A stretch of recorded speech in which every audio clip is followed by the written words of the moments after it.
Good morning, students. How are you? I hope you all are keeping well. So now we have to start our next. This is not topic, but this is in the box, and this is the important term. So in previous class we all discussed about हम लोगों ने पिछले class में पढ़ा technological और institutional reforms किस प्रकार conditions India के अंदर में थे खेती को लेकर के और इसके अंदर किस प्रकार के सुधार करने के लिए इम्प्रूवमेंट करने के लिए काम किया गया टेक्नोलॉजिकल तौर पे और आपका फिर साथ ही साथ इंस्टीट्यूशनल तौर पे चाहे आपका कंसोलिडेशन ऑफ होल्डिंग्स हो एवोल्यूशन ऑफ जमींदारी हो तमाम तरह की जो चीज़ें हैं मैं उसमें पढ़ा चुका हूँ आप उस वीडियो को देख लिए होंगे तो आपको कोई मतलब प्रॉब्लम नहीं होना चाहिए। हम लोग इसमें इस टॉपिक की बात करते हैं भूदान एंड ग्राम दान। दान मतलब आप समझते हो किसी भी चीज़ को बिना कुछ लिए दे देना, मुफ्त दे देना दान कहा जाता है। तो इसमें भूदान और ग्राम दान आखिर है क्या? तो महात्मा गांधी जो हैं आप उनसे परिचित हैं, होना चाहिए। और उनके एक अनुयायी थे, उनके एक आध्यात्मिक उत्तराधिकारी, आध्यात्मिक शिष्य जो थे, उनका नाम था आचार्य Vinoba Bhave. Mahatma Gandhi declared Vinoba Bhave as his spiritual higher. हाँ, महात्मा गांधी ने विनोबा भावे को अपना एक आध्यात्मिक उत्तराधिकारी घोषित किया था, क्योंकि महात्मा गांधी हमेशा सत्याग्रह वगैरह करते थे। तो विनोबा भावे जो थे उनको भी इन तमाम चीज़ों में रुचि थी और वो इस प्रकार से गांधी के विचारों से बहुत ही सहमत थे। और गांधी के जो निष्ठावान सत्याग्रही थे, ये भी गांधी जी कहीं बैठते थे तो ये भी उनके साथ में बैठते थे सत्याग्रह करने के लिए। सो लिख रहा है कि he also participated in satyagraha as one of the foremost satyagrahi. He was one of the votaries of Gandhi ji concept of gram swarajya. और सबसे बड़ी बात है कि गांधी जी का जो ग्राम स्वराज की अवधारणा थी उसमें इनकी गहरी आस्था थी। आप जानते हैं कि गांधी गांव को प्रेफरेंस करते थे और गांव के विकास को ज़्यादा महत्व देते थे। उनको लगता था कि गांव के विकास से ही इस देश का विकास संभव है।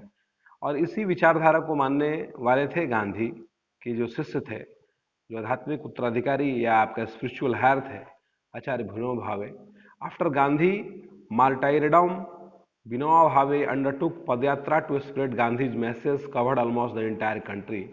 गांधी जी की आप लोग जान रहे हैं कि शहादत हो गई थी, उनकी हत्या कर दी गई थी नाथुराम गोडसे के द्वारा। और उसके बाद उनके मरने के बाद गांधी जी के विचारों को पहुंचाने के लिए जो आचार्य विनोबा भावे थे उन्होंने पदयात्रा शुरू किया, मतलब पैदल उन्होंने मूवमेंट शुरू कर दिया। पूरे भारत में घूमने का उन्होंने काम किया है। देखिए पदयात्रा इंटायर कंट्री लिख रहा है, पूरे देश में।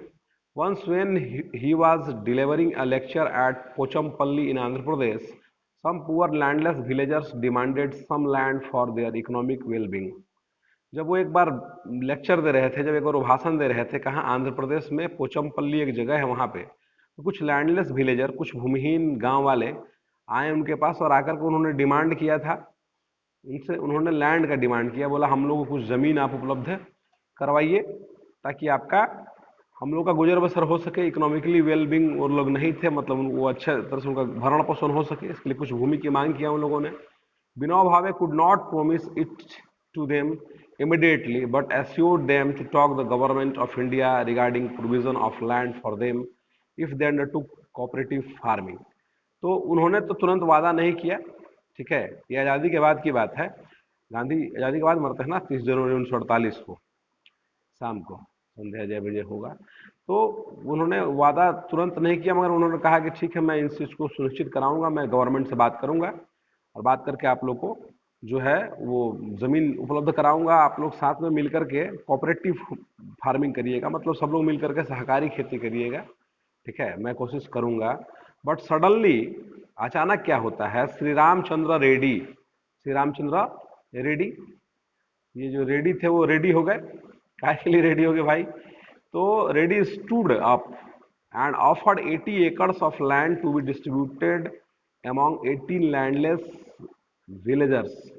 तो रामचंद्र रेड्डी थे, वो रेडी हो गए और खड़ा होकर उन्होंने कहा कि ठीक है, ये ज़मीन की मांग तो कर ही रहे हैं, सरमान कब मिलेगा नहीं मिलेगा, गवर्नमेंट से बात होगी नहीं होगी, मैं स्वयं का 80 एकड़ ज़मीन जो है वो इन गरीब भूमिहीन गांव वालों को देने के लिए तैयार हूं।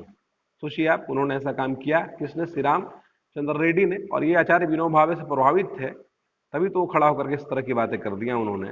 और this act was known as Bhoodan, और इसी एक्ट को जो है हम लोग भूदान के रूप में जानते हैं। भूमि का दान होना, भूदान जिसको बोलते हैं, ठीक है। Later he travelled and introduce his idea widely all over India. और उसके बाद जो विनोबा भावे थे, उन्होंने गांव गांव की यात्रा की, पूरे देश में यात्रा की और इस विचार को प्रसारित किया, भूदान के इस विचार को प्रसारित किया। Some zamindars owners of have many villages offered to distribute some villages among the landless. कुछ ऐसे भी जमींदार थे जिनके पास कई गांवों की जमींदारी थी, हाँ, तो उन्होंने भूमिहीनों को पूरा गांव देने की पेशकश की। कई गांव के मालिक थे। इसे ग्रामदान कहा गया। गांव दान में दे दिया तो ग्रामदान कहा गया, और भूमि दान में दे दिया तो भूदान कहा गया। हाँ, सो बात ये भी थी, मैंने बताया था पिछले टॉपिक में आपको कि owners of many villages offered village distribute some villages landless, it was known as Gramdan. However many land owners choose to provide some parts of their land. और कुछ ऐसे थे जो आपका उनका जो जमीन था उसको उन्होंने देने का काम किया। The poor farmers due to the fear of land ceiling act. अब ये लैंड सीलिंग एक्ट जो था वो आपका सरकार के द्वारा बनाया गया था, मतलब भूमि सीमा कानून बनाया गया था। बताया था मैंने कि जमींदारों को जमींदारी जो अबोलिश की गई थी, तो उसमें एक लिमिटेशन तय किया गया था कि इतना तक ही आपके पास होना चाहिए। इस भय से भी लोगों ने दान करने का काम किया, बोला आखिर सरकार ले ये लेगा, दान करके थोड़ा बेटा नाम कमा लेते हैं। हाँ, तो ऐसा किया वो लोग। This Bhoodan Gramdan movement initiated by Vinoba Bhave is also known as bloodless revolution. और इस आंदोलन को हम लोग ब्लडलेस रेवोल्यूशन के रूप में जानते हैं, मतलब रक्तहीन क्रांति के रूप में जानते हैं। और ये हर गांव में, आपके गांव में भी होगा। अगर पता करिएगा आपके पिताजी से कि भूदान विनोबा भावे वाला कौन सा जमीन है, तो लोग बता देंगे, ठीक है। हर गांव गांव में जो है लोगों ने अपने अपने स्तर पर दान करने का काम किया है। और पूरे भारत स्तर पर ये एक रेवोल्यूशन का काम किया इसने, एक क्रांति का काम किया इसने, और लोगों ने दान करते चले गए। उसी को हम लोग भूदान या ग्रामदान कहते हैं। Okay students, good bye.